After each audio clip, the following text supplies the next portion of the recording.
Hey, welcome to The Explainer. We talk about learning all the time. Learning a new skill, a new language, even just a new recipe. But have you ever really stopped to think about what's actually happening inside your brain when you learn? We're going to dive into that because the story of how we've come to understand learning is, well, it's a pretty fascinating journey. So let's just start right there with that huge question. What does it actually mean to learn something? Is it just about memorizing facts for a test, or is it about changing how you act? Or maybe it's that aha moment when everything just clicks. Well, as it turns out, the answer is all of the above, and a whole lot more. All right, so to really get to the bottom of this, we need to build a foundation. We've got to define what we're even talking about before we can start picking apart how it all works.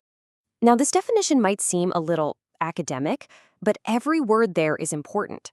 See, it's designed to separate real learning from things that are just temporary, like being tired, or from things that happen naturally as we grow up, like a baby getting strong enough to walk. The key phrase here is permanent change. Learning is something that sticks with you, and it comes directly from experience. Okay, so the very first scientific attempt to understand learning didn't even try to look inside our heads. Nope. Instead, it focused completely on what could be seen and measured from the outside. And this outside-in view built the first major theory of learning. So early psychologists, who we call behaviorists, basically saw the mind as a black box. Their argument was pretty straightforward. You can't see thoughts, you can't measure feelings, so you can't study them scientifically. What you can study is what goes in, the stimulus, and what comes out, the behavior. That's it. And this led to their big idea, operant conditioning.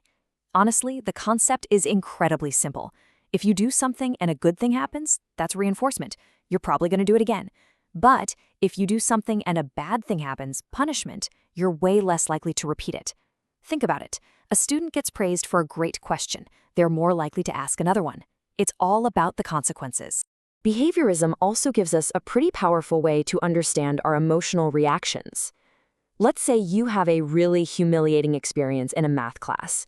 Your brain can forge a link between the feeling of humiliation and math itself. Suddenly, the subject becomes a trigger for anxiety. And that's not a choice, right? It's a conditioned response, and man, can it get in the way of learning. For a really long time, this black box model was the main way of thinking.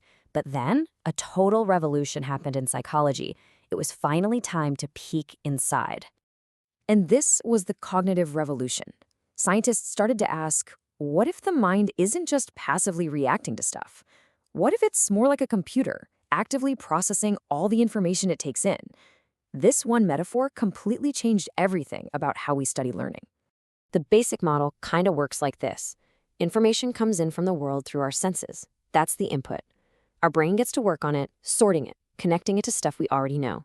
Then it gets stored away in our memory, and later, when we need it, we can pull it back out. The big takeaway here is that learning is an active mental process.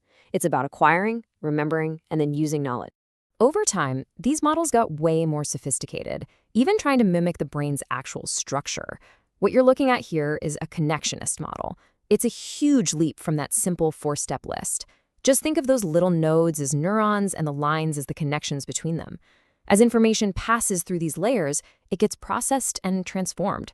It's a much more complex and, frankly, more brain-like way of thinking about, well, thinking. So, we've gone from the outside-in view of behaviorism to the mind as a computer. But something was still missing, right? Because learning isn't something that just happens in a vacuum, all alone inside your head. And this brings us to a really cool idea called constructivism.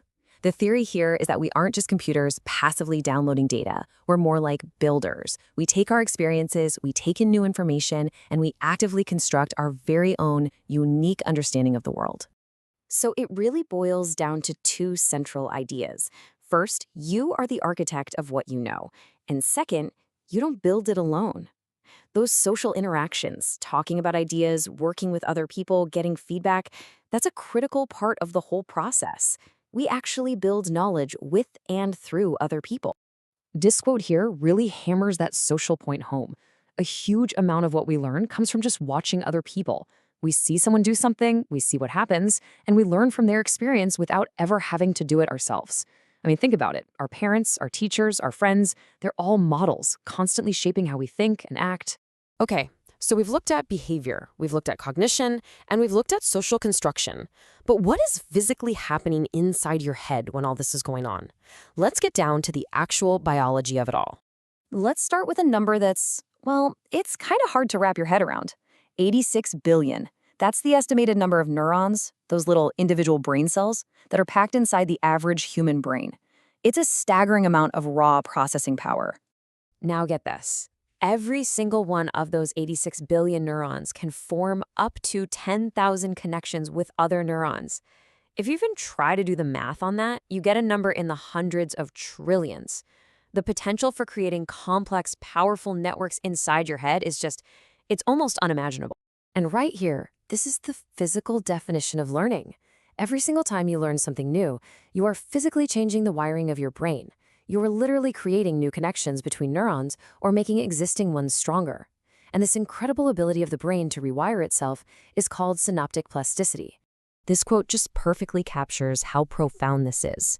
Learning isn't some abstract, invisible thing. It is a physical, biological process that literally reshapes the organ that makes you, you. The actual landscape of your brain is always changing, all because you're always learning. So let's just pull all of this together. Our whole understanding of learning started out with a really simple model of actions and consequences, right? Behaviorism. Then the cognitive revolution pried open that black box and showed us the mind as an active computer. From there, constructivist and social theories reminded us that we build our knowledge and we do it together. And underneath it all, we now know that learning is the physical act of rewiring our own brains. So I'm going to leave you with this question to think about. Understanding that learning is active, that it's social, and that it physically changes your brain, that's not just trivia. It's a seriously powerful tool. So knowing all this, what are you going to change about how you learn something new tomorrow? Thanks so much for joining us for this explainer.